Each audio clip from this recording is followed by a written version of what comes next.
자, 우리 찬양지까지 찬송가 하도록 하겠습니다. 91번 91장 슬픈 마음 있는 사람, 이렇게 찬송하겠습니다.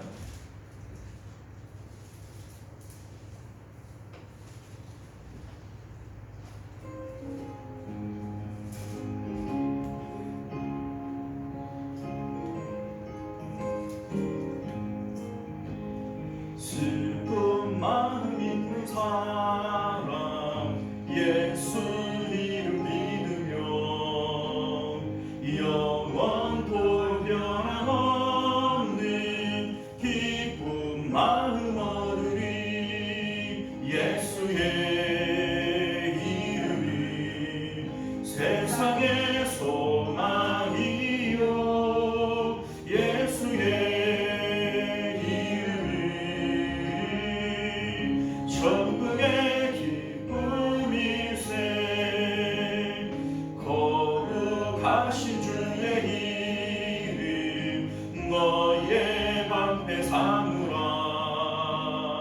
환난 시험 당할 때에 주께 기도 드려라. 예수의 이름이 세상의 소망이, 예수의 이름이 천국의 기쁨일세. 거룩하신 주의 이름 우리 기쁜 데보다 주의 꿈에 안길 때에 기뻐 찬송 부르리. 예수의 이름이 세상의 소망이요, 예수의 이름이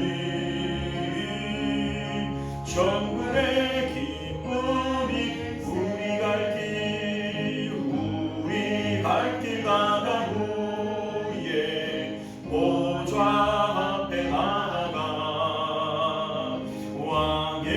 왕께 경배하며 멸류관을 드리리. 예수의 이름이 세상의 소망이요, 예수의 이름이 천국의 기쁨일세. 찬송가 한 장 더 하겠습니다. 93장 예수는 나의 힘이요 내 생명 되시니. 93장 한 장 더 찬양하겠습니다.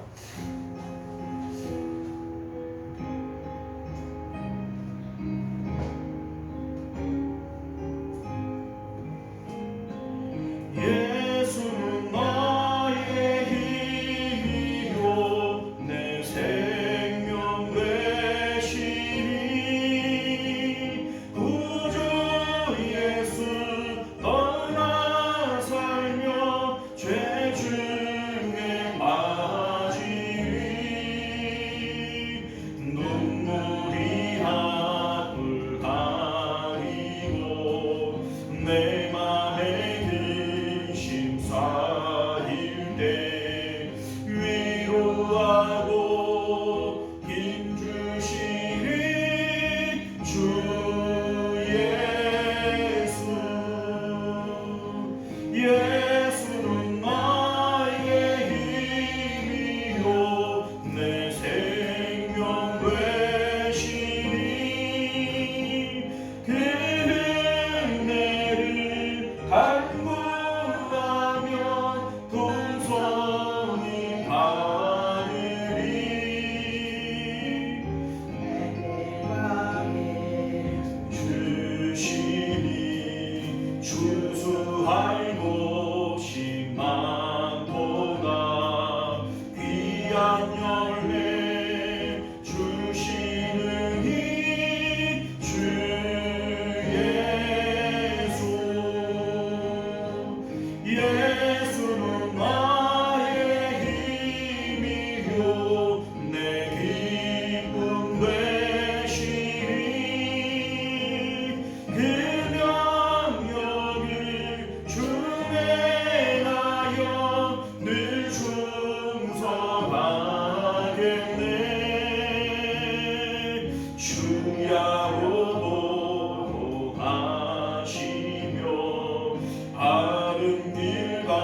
예수는 나의 힘이요 내 소망 되시니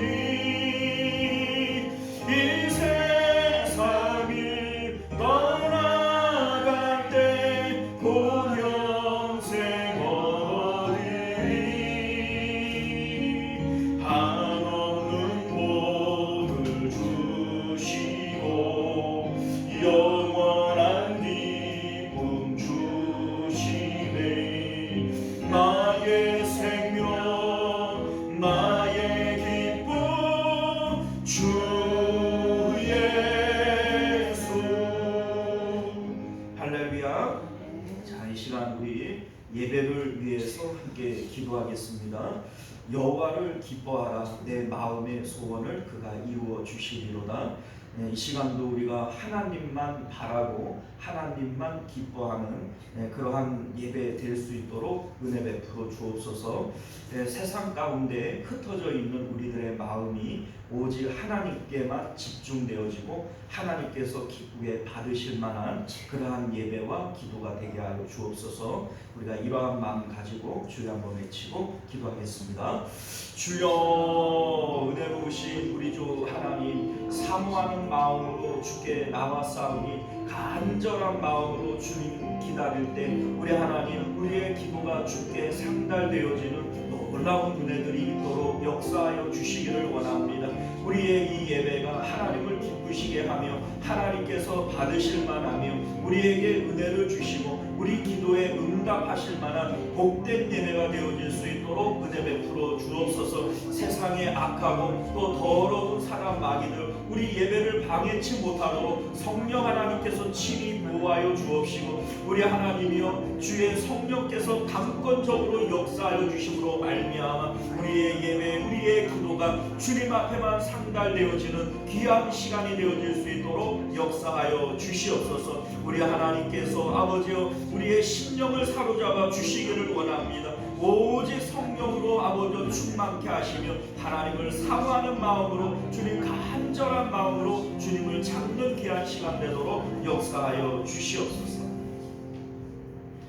존귀하시고 내려오신 우리 주 하나님 오늘도 우리를 주님 품으로 불러주셨는데 하나님 간절한 마음으로 주님을 찾게 하시고 주님을 예배할 때 하나님께서 받으실 만한 예배 받으실 만한 기도회가 되어지도록 은혜 베풀어 주옵소서. 하나님의 응답이 있는 귀한 시간 되게 하시고 주의 성령께서 친히 감동하시고 주께서 아버지 주권적으로 역사하시는 그러한 시간이 되어지도록 주님 역사하여 주시옵소서. 거룩하신 우리 주 예수님 이름으로 간절히 기도드리옵나이다. 아멘. 자, 우리 96장 한 장 더 찬양합니다. 예수님은 누구신가 함께 찬송합니다.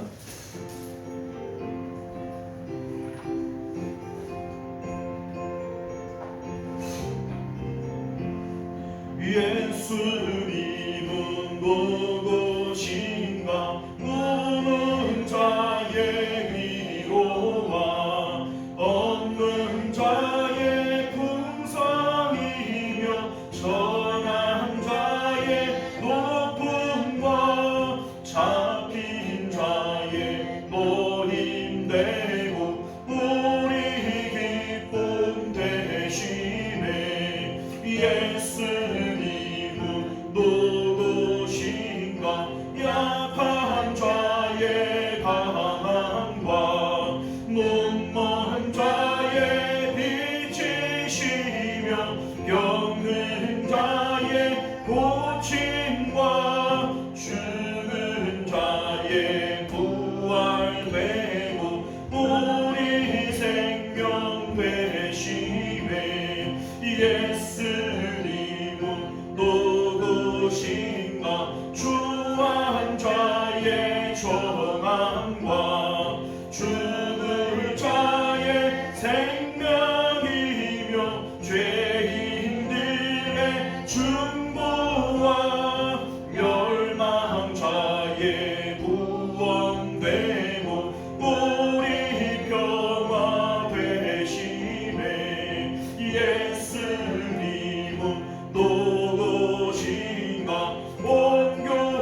우는 자의 위로와 없는 자의 풍성이며 전한 자의 높음과 잡힌 자의 노임되고 우리 대신에 예수님은 누구신가 약한 자의 가난과 눈먼 자의 빛이시며 병든 자의 고침과 죽은 자의 부활되고 우리 생명 대신에 예수님은 누구신가 추한 자의 정함과 죽을 자의 생명이며 죄인들의 중보와 멸망 자의 구원되고 우리 평화 대신에 예수님은 누구신가 온 교회의 머리와 온 세상의 구주시며 모든 왕의 왕이요 심판하실 주님 되고 우리 영광 되시네. 할렐루야. 자, 우리 하나님 말씀 함께 보도록 하겠습니다. 하나님 말씀 우리 주보에 나와 있는 대로 사무엘상 26장입니다. 사무엘상 26장 6절에서 12절까지 말씀, 6절에서 12절까지 말씀 교독하여 읽도록 하겠습니다. 이에 다윗이 햇사람 아히멜렉과 수르야의 아들 요압의 아우 아비새에게 물어 이르되 누가 나와 더불어 진영에 내려가서 사울에게 이르겠느냐 하니 아비새가 이르되 내가 함께 가겠나이다. 다윗과 아비새가 함께 백성에 일어나가 본즉 사울이 진영 가운데 들어서고 산은 머리결 산이 붙어있고 아버님과 사슴을 그를 불러 놓는지라. 아비새가 다윗에게 이르되 하나님이 오늘 당신의 원수를 당신의 손에 넘기겠나이다. 그러므로 청하오니 내가 창으로 그를 찔러서 단번에 땅에 꽂게 하소서. 내가 그를 두 번 찌를 것이 없으리이다 하니 다윗이 아비새에게 주의주의다. 누구든지 진실로 여호와의 계명을 얻는 데를 치면 그가 없겠느냐 하고. 다윗이 또 이르되 여호와께서 살아 기심을 두고 맹세하노니 여호와께서 그를 치시리니 혹은 죽을 날이 이르거나 또는 전장에 나가서 망하리라. 내가 그들로 여호와에게 구원받는 자를 진정하여 여호와께서 말씀하시나니 너는 내 머리 옆에 있는 창과 물병만 가지고 가자 하고. 자, 함께 있습니다.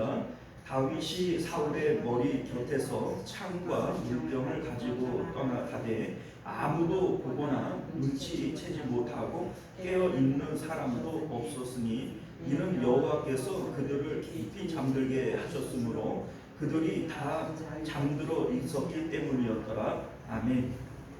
자, 우리 함께 기도하도록 하겠습니다. 은혜로우시고 자비로우신 우리 주 하나님, 우리가 하나님의 말씀을 사모하는 마음으로 주님 이 말씀 받게 하여 주옵소서. 나를 간절히 찾는 자가 나를 만날 것이라. 나를 사랑하는 자가 나의 사랑을 입으리라 말씀하셨사오니 사모하는 마음으로 주의 말씀 받을 때 우리 하나님을 만나게 되어질 줄 믿사오니 우리 마음에 더욱 주님 말씀 사모하는 마음 다하여 주옵소서. 거룩하신 예수님 이름으로 기도드리옵나이다. 아멘. 자, 오늘 우리는요 함께 읽은 본문의 말씀을 중심으로 자기 부인과 죽음이 필요한 이유라고 하는 제목으로 하나님 말씀 함께 나누도록 하겠습니다. 자기 부인과 자기 죽음이 필요한 이유. 우리는 이제 계속해서 다윗의 광야 생활에 대한 말씀을 살펴보고 있어요. 우리 하나님께서 다윗을 광야로 불러내셔서 광야에서 훈련을 하고 계신 겁니다. 뭐 광야는 살만한 곳이 아니니까 다윗은 블레셋으로 도망가고 또 모압 땅으로 도망갑니다. 모압 땅에 잘 피난해 있는 다윗을 하나님께서 갓 선지자를 보내서 너는 유다 땅으로 돌아가라. 뭐 유다 땅에 갈 데가 어디 있어요, 그죠? 광야밖에는 갈 곳이 없는데 하나님께서 선지자를 보내서 다윗을 광야로 보내시고 그 광야에서 훈련을 하시는 거예요. 이스라엘 백성들을 출애굽을 시켜서 광야에서 훈련을 하시는 것처럼 하나님께서 다윗에게도 광야 훈련을 요구하셨다라고 하는 것을 우리가 알게 되어주는 것이죠. 자, 그런데 이 광야 훈련을 지나가기 위해서 다윗에게 반드시 필요했던 것이 뭐냐? 자기 뜻과 자기 계획을 죽이는 자기 부인과 자기 죽음이 반드시 필요했다라고 하는 겁니다. 사실 이스라엘 백성들을 광야에서 훈련하신 것도 역시 마찬가지예요. 처음에는 이 이스라엘 백성들이 아주 그냥 혈기왕성해가지고 하나님을 그냥 대적하고 원망하고 끊임없이 불평하는 이런 모습들이 보여지지 않습니까? 자, 그런데 나중에는 이제 이스라엘 백성들이 하나님의 말씀에 순종을 해요. 순종한다라고 하는 게 결과적으로 뭐예요? 내 뜻과 내 계획이 다 죽는 거죠. 그래서 광야 훈련을 지나가기 위해서 반드시 우리에게 필요한 게 뭐냐? 자기 부인과 자기 십자가다. 이러한 의미에서 붙여진 제목이 오늘 이제 자기 부인과 자기 죽음이 필요합니다. 이러한 제목이 붙어 있는 겁니다. 자, 여러분들, 하나님께서 이스라엘 백성들을 광야에서 훈련하시는 목적이 뭐냐? 왜 하나님은 훈련하시기를 원하셨느냐? 우리 이제 신명기 말씀은 사람이 떡으로 사는 것이 아니라 하나님의 말씀으로 사는 것을 알게 하기 위한 것이다. 이런 말씀을 하고 계십니다. 자, 무슨 얘기예요? 우리는 육체를 따라서 생각하고 판단하면서 야, 살려 그러면 뭐니 해도 먹어야 살지. 수염이 석자라도 먹어야 살지. 이게 이제 우리가 가지고 있는 생각들 아닙니까? 돈이 있어야 살고 건강이 있어야 살고 뭐 자식들 때문에 내가 살고 우리가 이 세상 가운데 이러한 것들이 나에게 기쁨이 되고 만족이 된다 이렇게 생각을 하는 거예요. 그런데 하나님의 광야 훈련의 목적은 뭐냐? 사람이 그걸로 사는 거 아니야. 오직 하나님으로 사는 거야. 하나님의 말씀으로 사는 거야. 이것을 훈련하시기 위한 것이 광야 훈련이라는 겁니다. 광야 훈련을 통해서 이스라엘 백성들이 또 다윗이 배워 나가는 것이 뭐냐면, 야, 우리가 이 세상을 살면서 우리는 당장 육체를 따라서 먹을 게 있어야 살고 입을 게 있어야 살고 뭐 마실 게 있어야 살고 이렇게 우리가 생각을 하지만 그거 아니구나. 하나님으로 사는 것이구나. 이거를 배우는 것처럼 오늘날 우리들에게도 하나님께서 인생의 광야를 통해서 훈련하고 싶으신 것이 바로 그겁니다. 눈에 보이지 않지만 귀에 들리지 않지만 하나님이 계시고 하나님이 제일 좋으신 분이에요. 그래서 오직 그 하나님을 바라고 그 하나님으로 살아가는 것, 이게 바로 믿음이고 신앙생활이다. 이것을 하나님께서 훈련하기를 원하시는구나 라고 하는 것을 믿으실 수 있기를 바랍니다. 자, 오늘 2절 말씀을 보면요, 사울이 또다시 다윗을 잡기 위해서 군사 3,000명을 이끌고 다윗을 잡으러 다녀요. 이제 십광야라고 하는 곳에서 이제 다윗을 쫓아다니는 이러한 모습을 보게 되어지는데, 우리 앞서 24장에서는요 엔게디 광야라고 하는 곳에서 다윗을 이제 잡으려고 오는 이러한 모습이 나오고요. 그곳에서 있었던 일이 뭐냐면, 다윗이 이제 사울이 다윗을 쫓아다니다가 배가 아파요. 이제 용변을 보기 위해서 굴로 들어가게 되어졌는데 때마침 그 굴이 다윗이 숨어 있는 굴이네요. 그래서 다윗이 사울을 죽일 수 있는 그러한 환경이 되었지만 사울을 죽이지는 않습니다. 하나님이 기름 부은 자를 내가 손을 들어서 칠 수 없다. 그래서 옷자락을 베는데 그것마저도 마음의 가책을 느끼는, 마음에 찔려하는 이러한 모습이 24장에 나와 있었던 겁니다. 자, 그리고 이제 25장에는 나발 사건, 아비가일과 나발이라고 하는 이 이제 사람을 통해서 다윗이 아주 흥분하고 이제 분노하는 이러한 내용이 이제 25장에 잠깐 나왔고, 오늘 26장에 또다시 이제 사울을 죽일 수 있는 그러한 상황이 되어지는데, 11절 말씀을 보면 사울이 깊이 잠들어 있고 죽일 수 있는 상황이지만 창과 물병만을 가지고 나왔다. 이게 이제 오늘 본문에 나와 있는 내용이 되어집니다. 자, 그런데 24장에 나오는 내용과 26장에 나오는 내용이 뭐가 차이가 나냐면, 24장은 우연히 되어진 일이에요. 우연히 사울이 이제 다윗이 숨어 있는 동굴 안으로 들어옴으로써 소위 이제 그 호랑이 입에다가 머리를 집어넣는 이런 이제 상황을 하나님이 연출하는 거잖아요. 이게 이제 하나님의 시험이다, 이렇게 볼 수가 있는 겁니다. 그 사울을 다윗 앞에 데려다 놓고 너 어떻게 할래? 하나님 지켜보시는 거예요.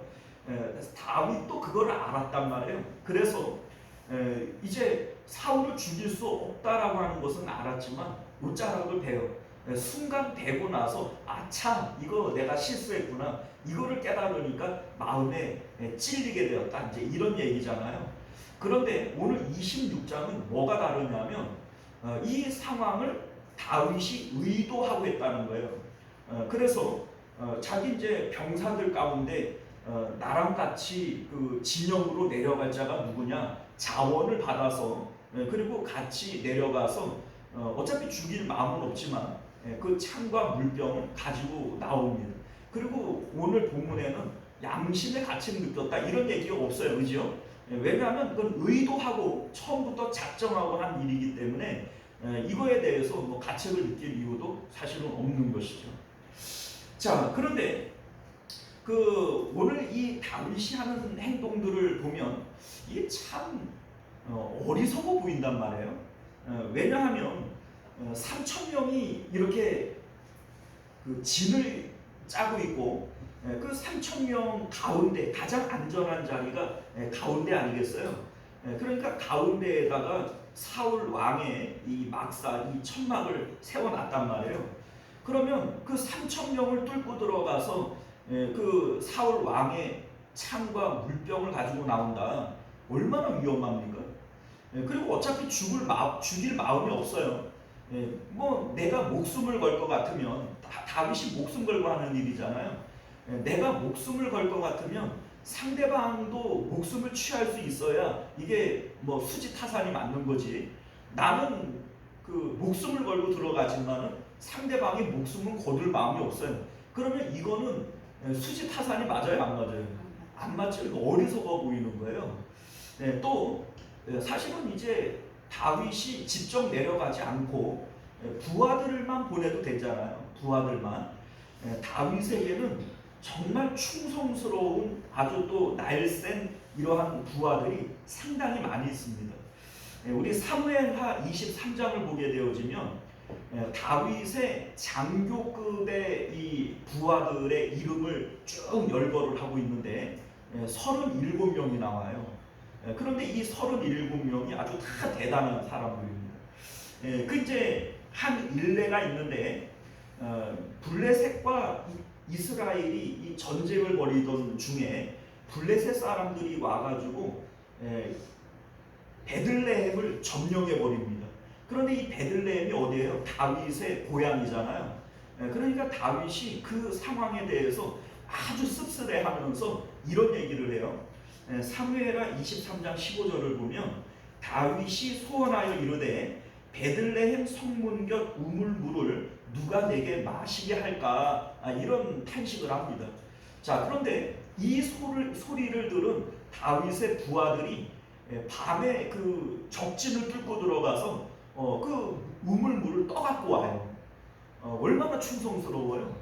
그리고 블레셋 사람들이 그 이제 베들레헴을 점령을 했으니까 적진으로 들어가는 것 자체가 목숨을 거는 일인데 이 세 용사가 가서 그것을 물을 떠갖고 온단 말이에요. 그런데 이제 다윗이 이거는 목숨을 걸고 가서 떠온 물 아니냐? 그러니 이 물이 아니라 피가 아니냐? 이러면서 그 여호와 앞에 내가 이 물을 부어드린다고 자기가 마시지를 않고 땅에다가 부어버립니다. 자, 어쨌든 간에 다윗에게는 이런 그 부하들, 이런 장수들이 많이 있었다는 거예요. 그러면 다윗이 굳이 자기가 내려갈 이유가 있나요? 없죠. 그러니까 부하들만 보내도 되는데 자기가 자원해서 내려가면서 부하 하나를 데리고 내려간단 말이에요. 그런데 자기는 목숨을 걸지만 상대방 사울은 죽일 마음이 없어요. 그렇게 생각을 해보면 이게 정말 어리석어 보이지 않습니까? 수지타산이 안 맞잖아요. 그러니까 왜 이렇게 행동을 하는 걸까? 그냥 뭐 도망 다녀도 될 텐데 굳이 이러는 이유가 뭘까? 이런 생각을 갖게 되어지는 겁니다. 자, 그런데 이렇게 행동하는 이유가 있어요. 우리 이제 9절과 11절 말씀을 보면 다윗은 사울을 죽일 수 없다라고 하는 믿음을 갖고 있습니다. 내가 손을 들어 여호와의 기름 부음 받은 자를 치는 것을 여호와께서 금하셨다, 이렇게 얘기를 합니다. 자, 여기에 나오는 이 금했다라고 하는 것이 뭐 말씀을 통해서 금했다 이런 의미가 아니고 다윗 안에 성령님이 계시잖아요. 성령께서 그것을 기뻐하지 않는다라는 것을 다윗이 아는 거예요. 그러니까 그 이제 그 8절을 보면 아비새라고 하는 이 부하는 하나님이 오늘 당신의 원수를 당신의 손에 넘기셨나이다, 이렇게 얘기를 하잖아요. 같은 상황을 보고 한 사람은 이거는 하나님이 넘기시는 거다 이렇게 보는데 다윗은 하나님이 금하신 것이다 이렇게 보는 거예요. 이유가 뭐냐면 이것이 뭐 하나님께서 이게 뭐 틀림없이 금하는 것이다, 이건 누가 보더라도 금하는 것이다, 이게 아니라는 겁니다. 다윗이 마음 가운데 꺼려하는 거예요. 그러니까 다윗이 이 꺼려하는 이유가 뭐냐면 하나님이 세우신 것이니까 그거는 하나님이 알아서 하셔야 될 일이지 내가 할 일이 아니다, 이렇게 받아들이는 것이고 우리 이제 아비새의 입장에서는 지금 죄가 없는 다윗을 쫓아다니는 사울이라면 그건 분명히 원수고 그 사울이 잘못하는 거니까 이게 하나님께서 나에게 주시는 기회가 아닙니까? 이렇게 받아들이는 것은 상식적으로 아비새의 생각이 옳을 수밖에 없는 거죠. 그럼에도 불구하고 다윗은 마음 가운데 성령님이 주시는 마음이 있으니까 이거 성령님이 기뻐하지 않는 일이야. 이전에 옷자락을 베는 일만 가지고도 마음에 가책이 있잖아요. 성령께서 기뻐하지 않는 일이야 라고 하는 것을 이제 다윗은 그 하나님의 마음을 통해서 깨닫게 되어지는 것이죠. 자, 그럼에도 불구하고 오늘 이 본문을 보게 되어지면 한 가지 특징이 있는데 다윗이 혼자 내려가지를 않고 자원자를 받습니다. 누가 나랑 같이 적진으로 내려갈 거냐? 그랬더니 이 아비새가 자원을 해서 따라가게 되어집니다. 자, 그런데 이게 이제 어떤 의미가 있냐면 이런 거예요.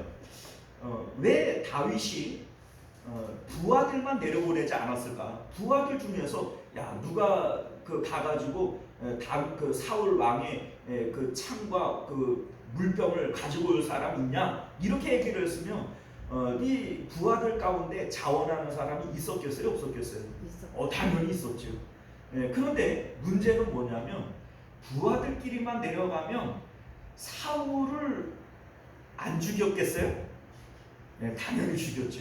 그러니까 다윗은 자기가 자원해서 내려가고 이제 한 명을 데리고 가는 거예요.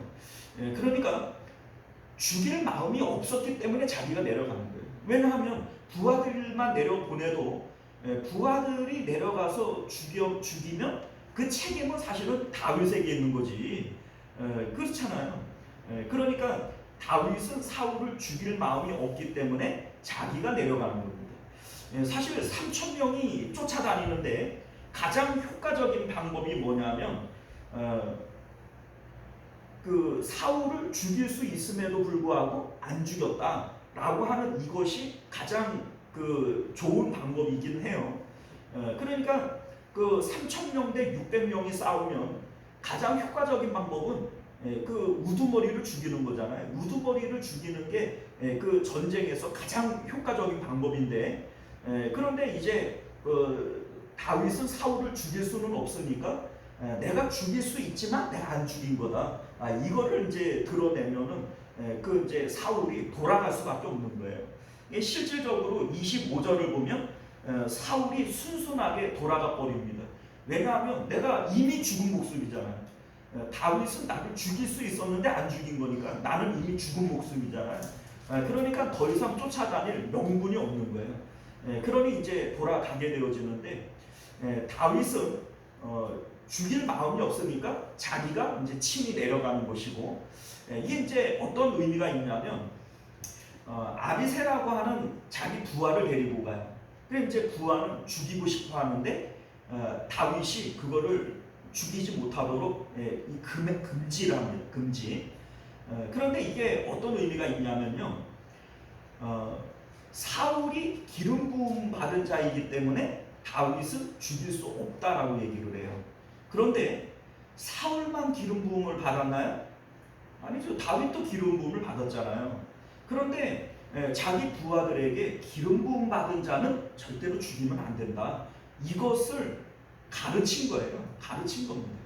그러니까 이 아비새는 기름 부음을 받았더라도 경우에 따라서 죄를 범하고 잘못된 사람이라면 죽여도 된다, 이런 생각을 갖고 있는 거잖아요. 그러니까 내가 두 번 찌를 것이 없이 그냥 한 번에 죽여버리겠습니다, 이런 얘기를 하잖아요. 그런데 다윗이 기름 부음을 받은 자는 죄를 범하였더라도 우리가 손을 댈 수 없는 거다. 그거는 하나님이 기름 부어서 세웠으니 하나님께서 하실 일이지, 우리가 뭐 경우에 따라서 우리 상황을 바꿔서 이렇게 할 수 있는 것이 아니다. 이거를 지금 아비새에게 가르친 거 아닙니까? 그런데 실질적으로 나중에 보면은 다윗도 범죄를 해요. 우리가 알다시피 우리야의 아내를 간음하고, 우리야가 이 37용사 가운데 하나예요. 얼마나 충성스럽습니까? 그러니까 이 37용사들은 서로 전우들이란, 아주 끈끈한 이런 전우들이란 말이에요.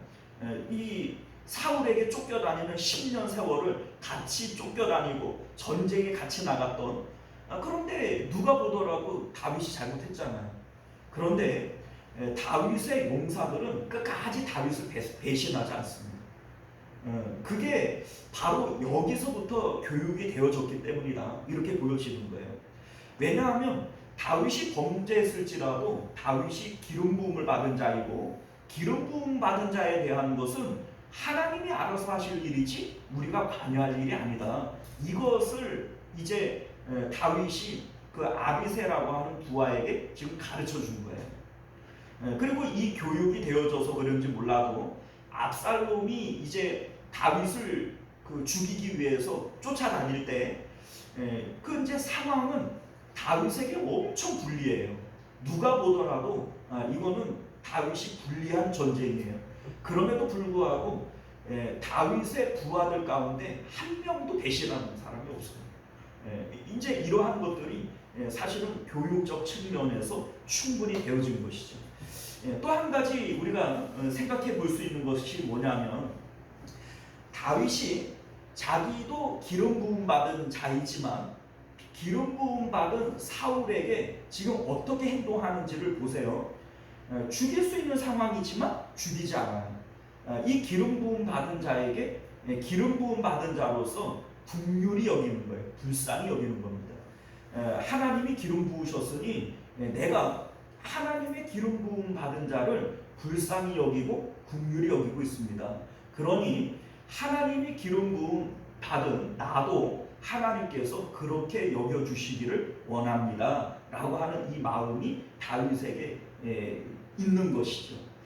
그것이 24절에 나와 있는데 24절에 뭐라고 되어 있어요? 내가 기름 부음 받은 왕의 생명을 중히 여긴 것 같이 하나님께서도 내 생명을 중히 여겨 주시기를 바랍니다. 이러한 마음이 이제 이 상황 가운데 녹아져 있는 겁니다.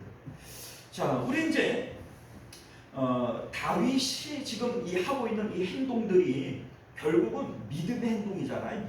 믿음에서 나오는 행동들인데 이 믿음이 뭐냐면 다윗은 지금 자기 이제 그 삶 가운데 상황 가운데 되어지는 모든 일들을 하나님께 전적으로 맡기고 있다는 거예요. 그러니까 사실은 이제 하나님이 나를 기름 부으셨잖아요. 그러면 이제 이게 내가 왕이 되어줘야 된다는 얘기인데 내가 왕이 되려면 먼저 기름 부음을 받은 사울은 죽어야 되잖아요. 그러니까 지금 이 상황 가운데에서는 인간적으로 생각을 해보면 사울을 죽이는 게 맞죠. 그런데 다윗이 그렇게 하지 않는 이유가 뭐냐면 하나님께 전적으로 맡기고 있기 때문에 그래요. 우리 이제 10절 말씀을 보면 이런 얘기를 해요. 그 하나님이 기름 부으신 사람이니까 하나님께서 그가 늙어서 죽든지 또 전쟁에 나가서 죽든지 이건 결과적으로 하나님이 하셔야 될 일이지 내가 할 일이 아니다. 이러한 마음을 지금 다윗이 가지고 있다는 것이죠. 사실은 이런 생각을 우리가 좀 가질 필요가 있어요. 우리는 내가 기름 부음을 받았고 내가 왕이 되기 위해서는 사울이 죽어야 돼요. 네가 죽어야 내가 살고 네가 죽어야 내가 왕이 돼요. 그래서 우리가 이렇게 생각을 한단 말이죠. 그런데 사울이 죽는다고 다윗이 왕이 된다라고 하는 보장이 있나요? 그거 아닌 거예요. 우리는 그런 자꾸 유혹에 빠지는 거예요. 내가 기름 부음을 받았고 내가 왕이 되기 위해서는 기름 부음 받은 사울이 죽어야 될 거 아니냐, 네가 죽어야 내가 살 거 아니냐, 이런 생각을 가지게 되어지잖아요. 그런데 실상은 이 모든 것들이 하나님의 손에 있는 겁니다. 그럼에도 불구하고 우리는 그런 유혹을 또 그런 속임수에 빠져들기가 쉬운 것이죠. 다윗은 그러한 행위를 내가 하나님의 손에서 지금 강도질을 하고 있는 것이다 이렇게 받아들이는 거예요. 무슨 얘기인지 아시겠어요? 사울이 기름 부음을 받은 자이기 때문에 사울에 대한 모든 신변은 하나님께 달려있는 거란 말이에요. 하나님께서 뜻이 계시면 그가 병들어 죽게 하시든지 아니면은 전쟁에서 죽게 하시든지 그건 하나님이 하셔야 될 일이지 내가 기름 부음을 받았다고 사울을 죽이고 내가 왕이 되려고 한다면 그거는 하나님의 손에서 그 왕권이라고 하는 것을 강도질하는 것이고 탈취하는 것이지 그게 어떻게 순순하게 내가 기름 부음을 받았으니까 내가 왕이 된다 이렇게 받아들일 수 있느냐, 이게 지금 다윗의 생각인 겁니다. 자, 그런데 우리가 이제 야곱을 보면 야곱은 그렇지는 않았어요. 하나님께서 큰 자가 작은 자를 섬길 것이다. 다윗처럼 기름 부음을 받는 것과 사실은 같은 상황이잖아요. 그런데 야곱은 어떻게 합니까? 형의 장자의 명분을 뺏어버려요. 아버지로부터 장자의 축복을 훔쳐버려요. 그런데 여러분들 실질적으로 큰 자가 작은 자를 섬길 것이라고 하는 것은 하나님의 언약이고 하나님의 계획이란 말이에요. 다윗에게 기름을 부은 것도 역시 하나님의 계획이고 하나님의 언약이란 말이에요. 그런데 이 둘 사이에는 어떤 차이가 있냐면 다윗은 하나님의 언약이고 하나님의 계획이니 모든 때를 누구에게 맞추는 거예요? 하나님께 맞추는 거예요. 하나님이 하셔야 될 일이지 내가 할 일이 아니다 라고 생각을 하는 거죠. 그런데 야곱은 어떻게 해요? 이거를 내가 탈취해버리는 거예요. 내가 훔쳐버리는 거예요. 그러니까 야곱의 인생은 결국 행복한가요? 험악한가요? 험악해요. 이게 차이점이 있는 겁니다. 그런데 우리는 이런 착각을 갖게 되어지는 거예요. 하나님이 기름 부어서 나는 하나님이 기름 부었다니까, 그러니까 그 하나님께서 지금 이 기회를 나에게 주는 거 아니야. 그러니 내가 죽이는 것은 이 하나님 뜻이야. 이렇게 자꾸 내 입장에서 그걸 받아들여 버리는 거예요. 큰 자가 작은 자를 섬긴다 그래서 하나님의 뜻은 내가 장자가 되어지는 거야. 그러니 장자의 명분을 뺏고 장자의 축복을 뺏어도 이거는 하나님 뜻이야. 이렇게 받아들이는 거예요. 우리가 어떻게 생각해 보면 그게 맞는 것처럼도 느껴지지 않아요? 근데 아니에요. 그거는 하나님의 손에서 강도질하는 거예요. 이게 빼앗아 버리는 겁니다. 하나님께서 그것을 기뻐하지 않는 겁니다. 다윗은 그 마음 가운데 성령이 계셨고 그 성령을 통하여 하나님의 뜻을 깨닫는 거예요. 옷자락을 뱀으로 인해서 마음에 찔림을 받았단 말이야. 하나님 뜻이 아니구나. 내가 지금 실수한 거구나. 이거를 깨닫게 되어지잖아요. 이러한 일들을 통해서 내가 지금 손을 들어서 기름 부음 받는 자를 치는 것은 하나님이 싫어하고 미워하는 일이다. 하나님이 금하신 일이다. 이거를 깨닫게 되어지는 거예요. 야곱도 이걸 좀 진작 깨달았으면 좋았을 텐데, 그죠? 자, 그런데 우리가 성경이 우리에게 보여주고 있는 그림을 봐야 됩니다. 야곱과 요셉이라고 하는 사람이 대리가 되어지죠. 또 다윗과 사울이라고 하는 사람이 대리가 되어져요. 양쪽 모두 공통점을 갖고 있습니다. 자, 어떤 공통점을 갖고 있냐면 사울도 야곱도 하나님의 뜻과 계획이 있었던 것은 동일해요. 큰 자가 작은 자를 섬길 것이다 라고 얘기를 했어요. 다 야곱에게. 또 사울에게도 하나님이 기름 부음이라고 하는 언약을 주셨단 말이에요. 그런데 이 둘의 공통점이 뭐냐면 약속을 주시고 언약을 주시는 하나님께 마음을 두는 것이 아니라 하나님이 하신 약속에 마음을 두는 거예요.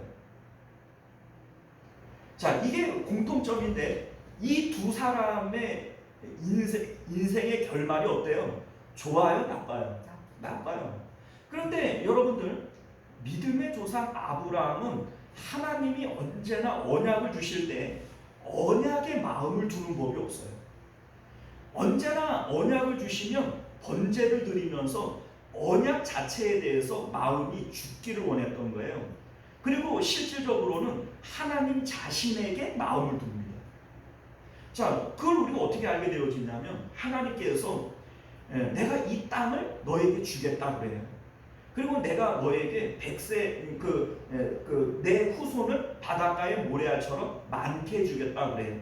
내가 너를 복의 근원으로 삼아 주겠다 그래요. 이게 하나님이 아브라함에게 주신 언약 아닙니까? 자, 그런데 아브라함은 흉년이 나면 그 땅을 버리고 뽀로로 그냥 다른 데로 내려가 버려요. 그러면 그 땅을 주시겠다고 하는 그 언약에 마음을 둔 거예요? 안 둔 거예요? 안 둔 거예요. 그 롯과 헤어질 때에도 네가 동쪽하면 내가 서쪽하고 막 이래요. 하나님이 언약으로 주신 땅인데 그렇게 막 가볍게 생각하면 되겠어요?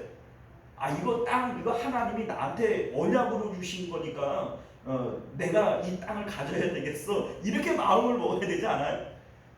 그 롯에게 네가 어디를 하든지 네가 먼저 선택하고 나는 다른 쪽 할게. 이렇게 얘기를 하면 하나님이 언약으로 주신 땅에 대해서 너무 그냥 가볍게 생각하는 거 아니에요? 그죠? 그런데 여러분들 봐봐요. 하나님께서 그것을 나무라지 않으세요. 무슨 얘기인지 아세요? 오히려 하나님께서 그것을 기뻐하십니다. 뭐라고 얘기하세요? 롯이 떠나고 난 다음에 아브라함에게 나타나서 아브라함아 두려워하지 말아라. 네가 동서남북을 바라봐. 다 네 거다. 이런 얘기를 하시잖아요.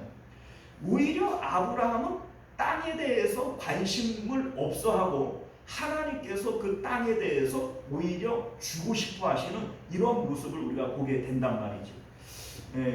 뭡니까?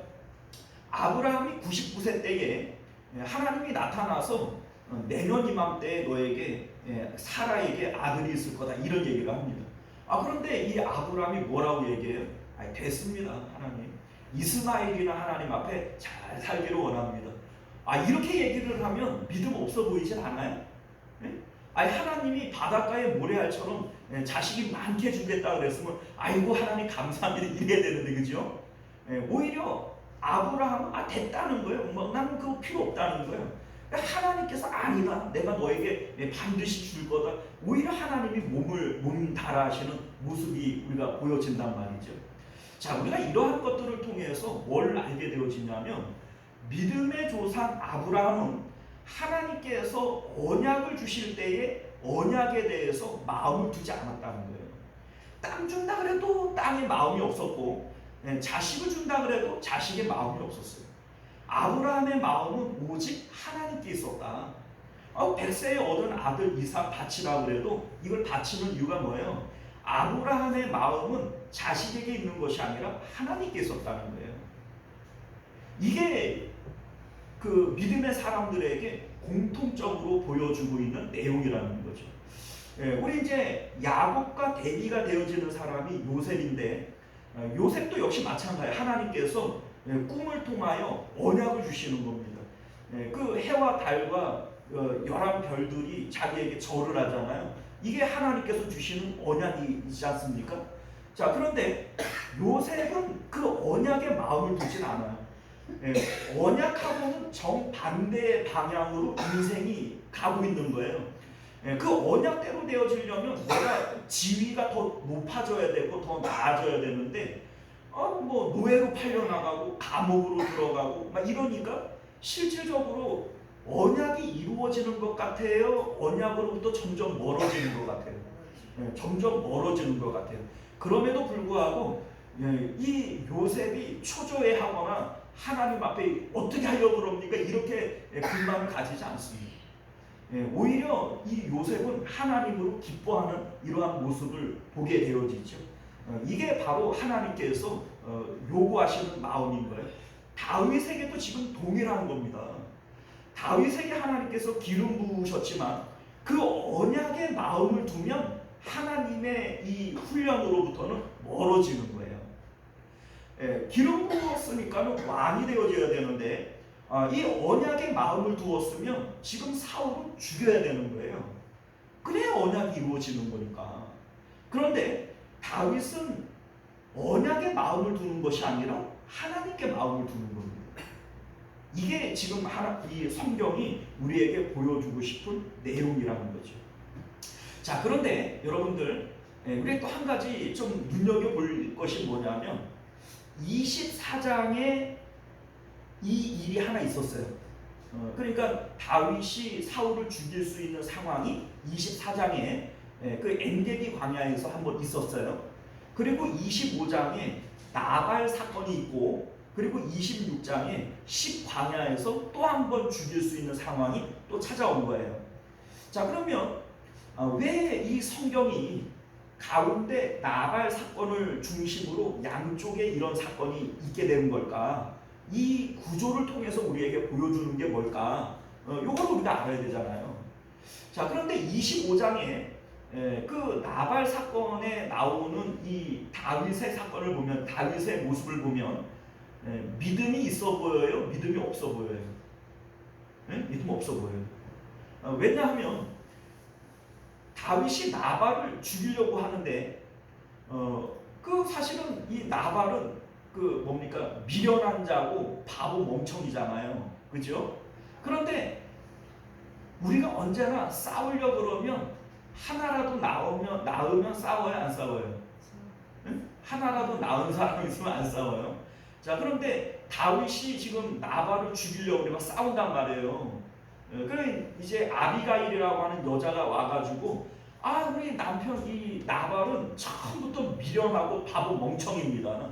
그런데 다윗이 그 나발을 상대해가지고 싸우면 되겠습니까? 그러면 같이 바보 멍청이 되는 거지. 이렇게 하면서 뜯어 말리잖아요. 자, 그러니까 이 상황이 우리에게 뭘 얘기를 해주냐면 다윗도 언제든지 바보 멍청이가 될 수 있다는 거예요. 무슨 얘기인지 아시겠어요? 자, 앞에서 우리 이제 24장과 26장에 나오는 다윗은 믿음이 있어 보여요. 그렇죠? 아주 이 정도 믿음이면 아주 대단한 믿음이죠. 그런데 25장에 나오는 다윗은 어때요? 믿음 없어요. 이게 바보 멍청이에요. 그렇죠? 그런데 이게 왜 이러한 모습을 우리에게 보여주냐면 우리는 언제든지 이럴 수 있는 사람들이라는 거예요.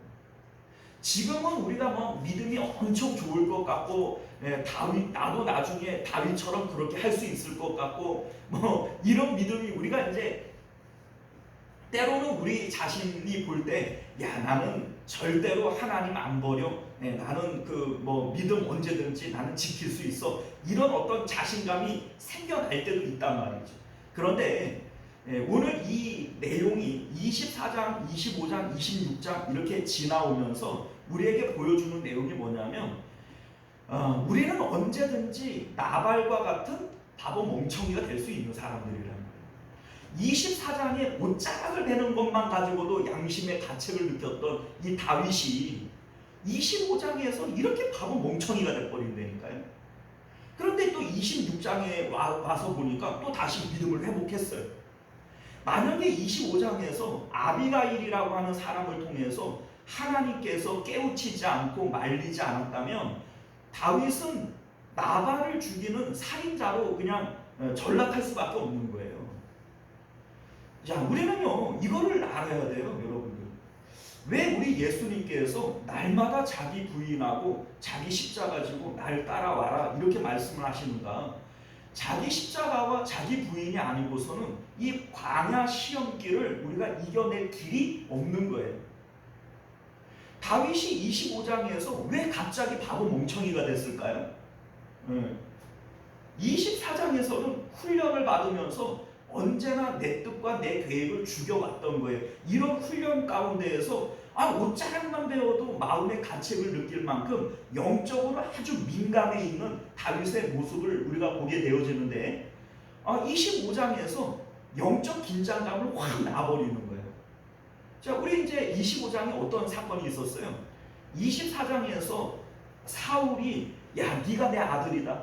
내가 이제 너 쫓아다니지 않을게. 그러면서 너 나랑 언약하자. 네가 왕이 돼도 내 그 자식들한테 해코지 하지 말아라. 뭐 이렇게 언약까지 하잖아요. 그래서 다윗은 아마 내심 기대를 했을 거예요. 그죠? 이제 끝났다. 이제 광야상을 끝났다. 이제 머지않아 소식이 오겠지.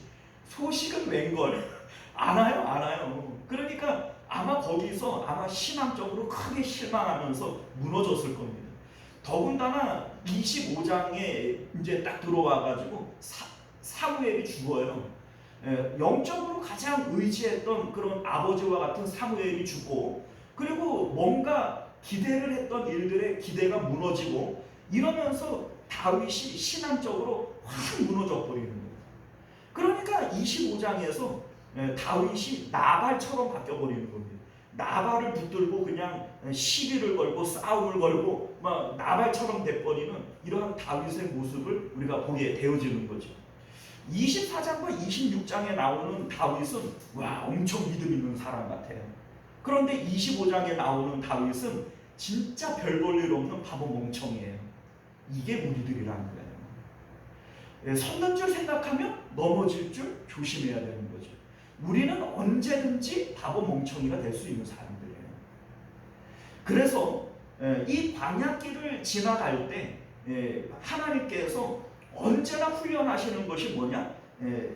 자기 부인과 자기 십자가를 통해서 너 자신을 죽여야 된다는 거예요. 사울을 죽이고 싶은 마음이 누구보다 이 다윗에게 굴뚝 같지 않겠어요? 아비새라고 하는 이 부하는 제3자예요. 따지고 보면 당사자인 다윗만큼 하겠어요? 그렇지 않다고요. 그럼에도 불구하고 이 다윗은 언제나 하나님 앞에 이 뭡니까? 자기의 욕망, 자기의 어떤 욕심 이러한 것들을 번제를 통해서 죽이는 거예요. 하나님의 뜻에 맡깁니다. 살든지 죽든지 주님 뜻대로. 이게 하나님께서 광야 생활에서 다윗을 훈련하신 거라는 거죠. 오늘날 우리들도 역시 마찬가지입니다. 하나님께서 이스라엘 백성들을 광야에서 훈련하신 것처럼 다윗을 광야로 불러내셔서 훈련하시는 것처럼 우리들도 인생 광야라고 하는 곳에서 끊임없이 하나님이 우리를 훈련하세요. 이 광야 훈련을 우리가 어떻게 해야 지혜롭게 이겨낼 수 있을까? 언제나 우리는 자기 십자가를 통해서 내 뜻과 내 계획을 줄여야 되는 거예요. 우리 삶 가운데에도 우리는 돈이 필요해요. 우리는 건강이 필요하고 또 자식들의 형통이 필요합니다. 그런데 그것을 내 힘으로 얻으려고 하고 그걸 내가 가져버리려고 하는 것이 하나님의 손에서 그것을 강탈하는 거예요. 무슨 얘기인지 아시겠죠? 하나님이 분명히 기름 부었어요. 큰 자가 작은 자를 섬길 것이라고 하나님의 언약과 하나님의 계획이 있어요. 그럼에도 불구하고 그것을 내 힘으로 얻으려고 하는 것은 하나님의 손에서 갈취하는 거예요. 하나님 뜻이 아니라는 겁니다. 광야 훈련은 끊임없이 나 자신을 낮추고 하나님의 스케줄에 나를 맞추는 거예요. 내 뜻과 내 계획을 죽이는 겁니다. 하나님이 때가 되시면 이루실 것이고 하나님이 때가 되시면 언약대로 하실 거예요.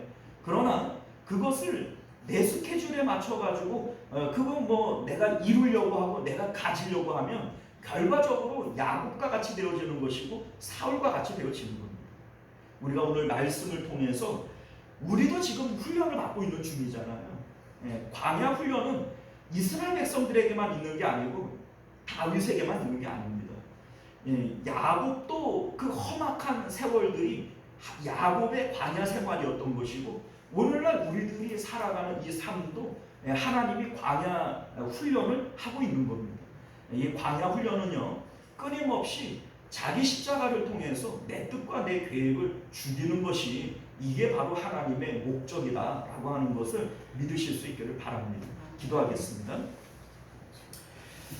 은혜로우신 우리 주 하나님, 오늘도 우리가 주의 말씀을 통하여 하나님의 광야 훈련이 어디에 목적이 있음을 우리로 깨달아 알게 하여 주셔서 다윗을 본받아서 또 요셉을 본받고 또 아브라함을 본받아서 하나님이 주시는 언약, 하나님의 복에 우리의 마음을 두는 것이 아니라 하나님 자신의 우리의 마음을 둘 수 있는 저희들 되도록 은혜 베풀어 주옵소서. 거룩하신 예수님 이름으로 기도드리옵나이다. 아멘.